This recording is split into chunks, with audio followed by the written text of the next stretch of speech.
Hello, ladies and gentlemen. It is yet another episode of Chit Chat here at Saji TV. Thank you so much for your support on the views and comments that we had from our previous show. And sure indeed, we enjoyed, we had fun, and we interacted with you, and we're so grateful for that. Today we come and commence yet another episode, which is our second episode.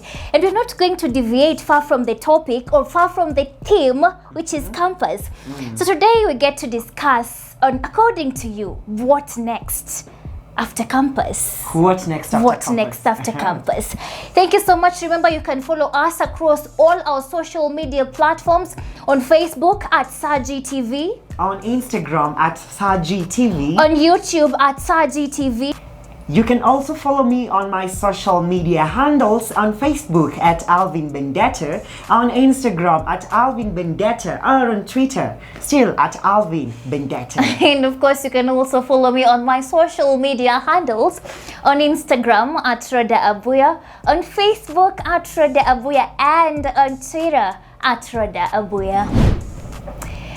So on this next episode, dear viewer, Alvin and I are here to discuss on what's next after campus. Not basically for me and him, but also for you who is watching us out there. Remember, you can send in your views at the comment section, and we will read and laugh about it and talk about it. Yeah. So Sir Alvin, Sir Alvin Bendetta, Miss Rhoda Abuya. how are you? I'm doing great. How does it feel being on this second episode Oh my, of it Chit Chat? feels so great, especially having to read our viewers' comments and suggestions. Oh, it just feels so great. Personally, I'm so grateful because the first episode, the comments and the applause and their takes had Yeah. been mimi nilipenda sana, like watu walikuwa wanapeana views zao vizuri Oh, na yeah. nilifurahia. So this second episode pia hatuendi mbali sana na campus because these are things that are, let me say, gravely affecting us. And Yeah, sure. campus life is a stage that almost everyone, Yeah, if true. not 100% of the population, then 90% of the population goes through. And then you know that phase, you know, after finishing school, ama ukikaribia kumaliza, everyone Yeah. is always like, what next, you know? Sure. Kuna kuangana that excitement, you know, I'm getting done with the 844 system, Sure. you know? Yeah. But it really clocks, ama it dawns on you that unamalizia, you know, on that day that you're now going to wear your gown. Yeah, you have your regalia on. You have your regalia on, you have Parents your are hat on. Na hizo ma shiny. Yeah. Your parents are there. And then now, after that, What next? what next? What do I do? Where do I go? Where do I go? Yeah, it will be really important if you also bring in your comment, dear viewer, about this. For those who are already out of campus and for those who are still in campus, probably nearly finishing or probably even starting. What is your take on this? Yeah, it will be such a joy if you share your own view. And so, Rhoda, we kick off from there. What is your own take on what next after campus? What's next after campus for me, I dare say, is a very big question. Because none of us are ever sure of what lies in the future. And you know, as human beings, we live according to our own planned expectations, Sure. our own planned desires, our own planned timelines. So for me, as Rhoda Abuya, what's next after campus? Go sit at home, relax, itoe stress ya miaka 4, Okay. hizo makats, my exams, Okay. na portal. Uh-huh. I rest first, and then nikiwa back at home is when I'll figure out Okay. what next. What next? Really. So for me, after campus, it's not a what next. It's a phase for me to sit Yeah. and think about the what next. Okay. But of course, for someone out there, it's quite different. Yeah, sure. Vile yeye anaona, sio vile mimi ninaona, Okay, you know. true. And you know, there are those who would just want job hunting, you know. After before graduation, you're already out there hunting for jobs. Yeah. Some looking for spaces as interns. And then there is the me. Utulie. And then there is the me who okay. wants to sit at home, relax, Sit back. enjoy mama's meal, Oh my, my. enjoy papa's roof over my head. Okay. And then next, Yeah. Okay, that's your view. And you know, okay, for me, it will bring up another topic on gender. You know, gender will also really apply to this. Yeah, for some of us, okay, for instance, for a person like me, I'm a male gender, right? Yeah. And it will really bring about some different expectations in the society.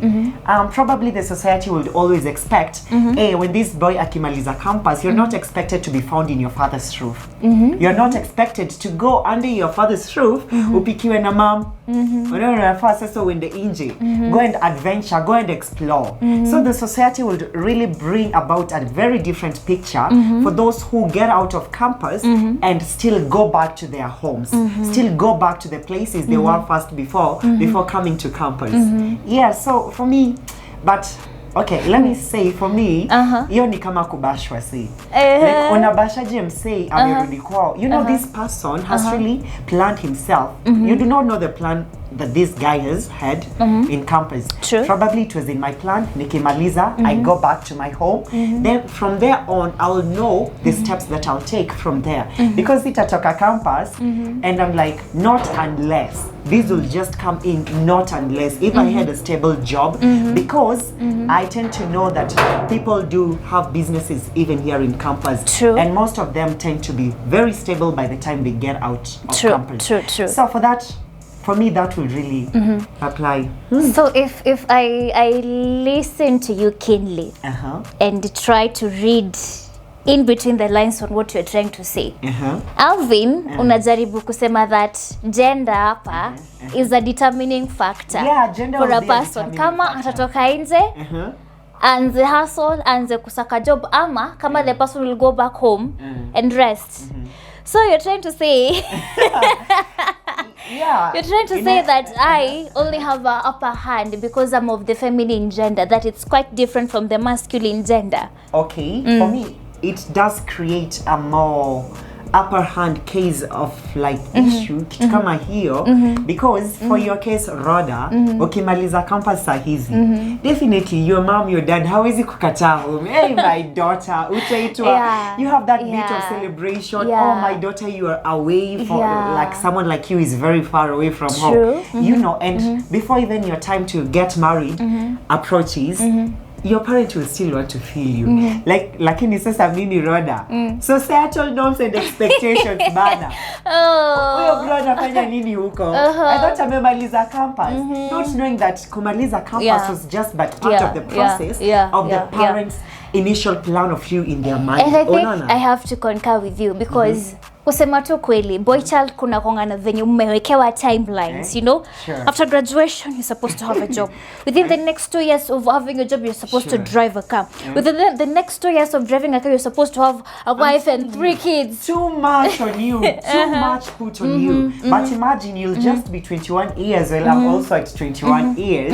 But hiyo venye itakuwa handled, hey my god. Yeah, and I dare say kuna kongana reluctant sana on we the ladies, because sisi utakuta hadi our parents are like, wewe ile siku utatoka kwa hii nyumba is on the day you bring that boy home. Sure. After he has already put a ring on your finger, ama after he has already paid the dowry or gone through the traditional processes involved.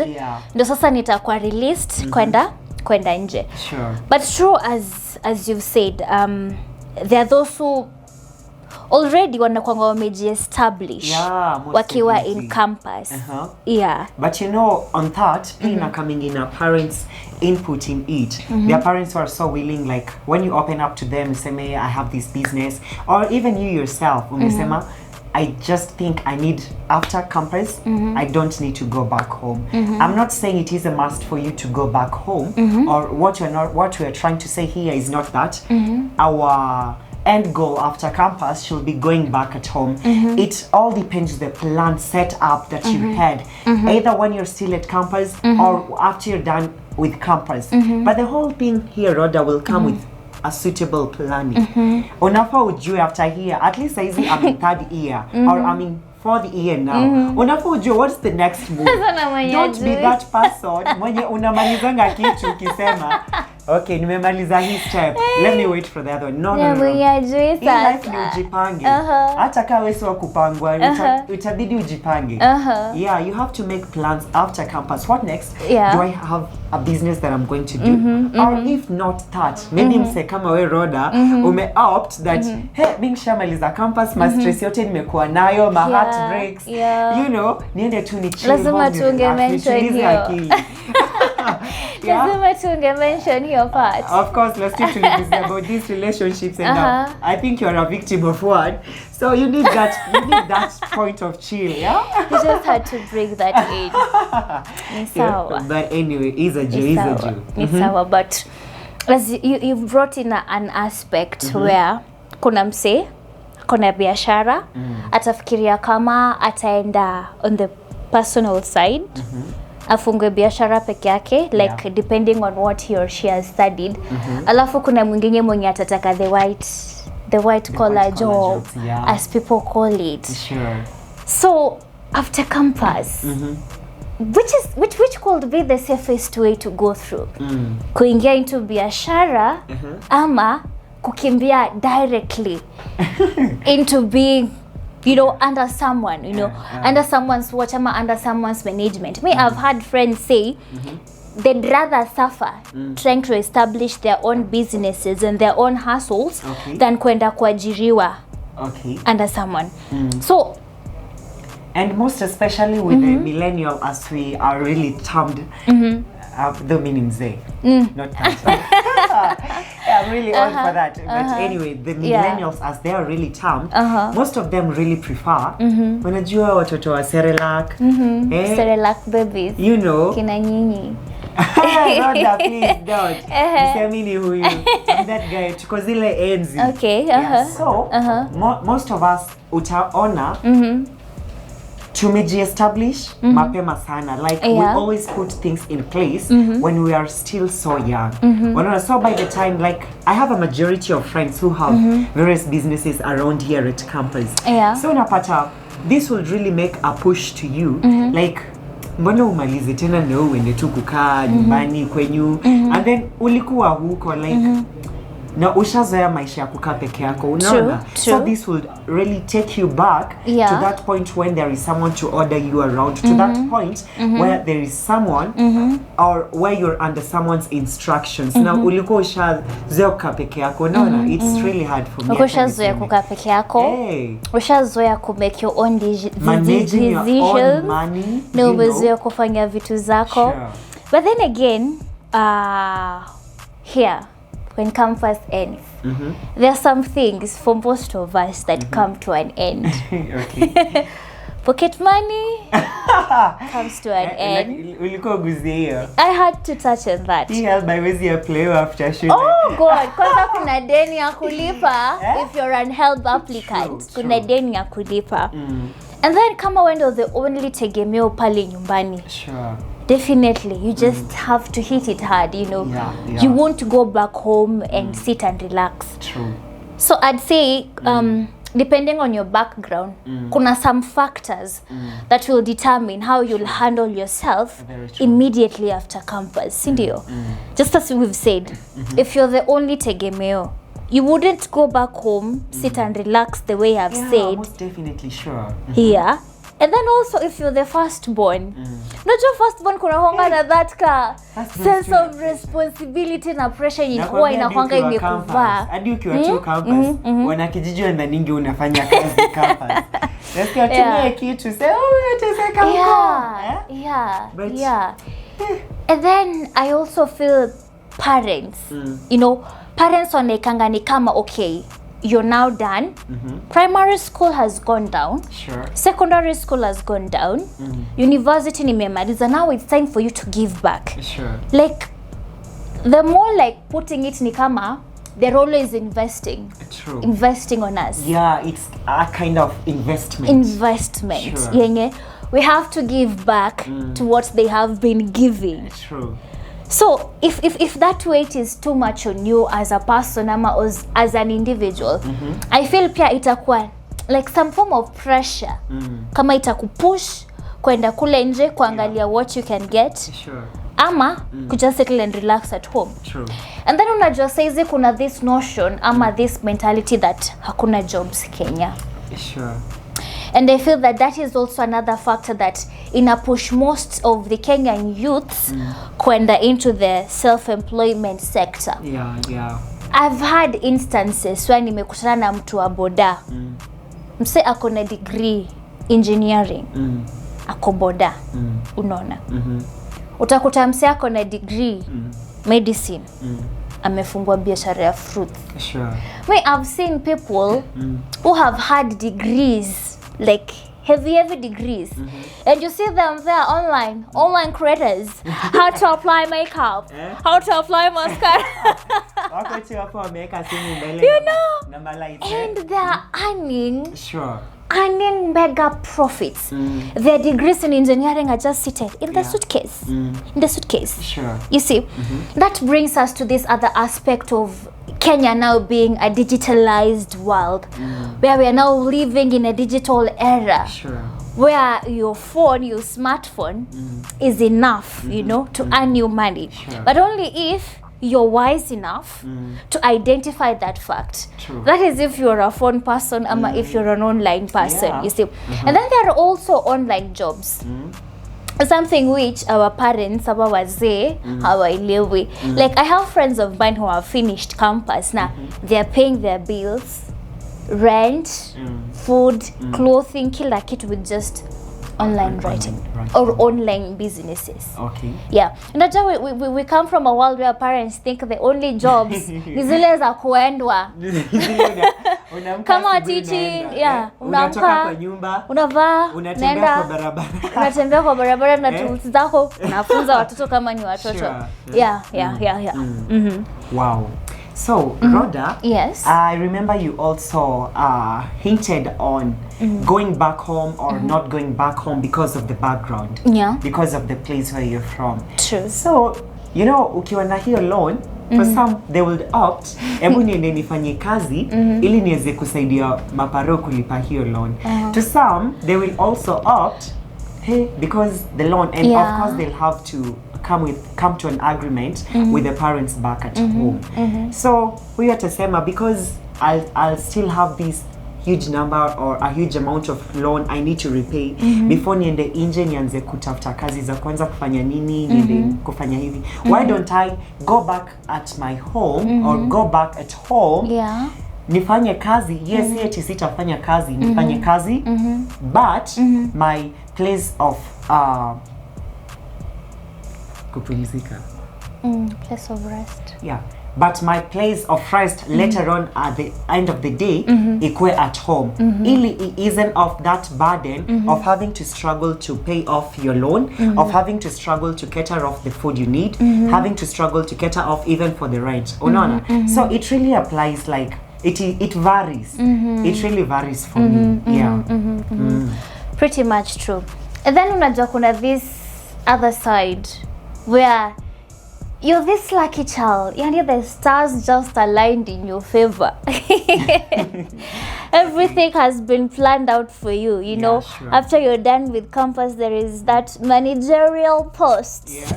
A secretarial post. Yeah? Okay. Waiting for you to just finish, get your certificate, and then go and assume that post. So it's different, like it's different for us all, and it's different for each and every person, like depending on the circumstances that life it may present before you. Sure. So our viewers out there, this is our second episode of Chit Chat, and we're just discussing on what next after campus. Remember, you can also send in your comments at the comment section. Like for you, what next after campus?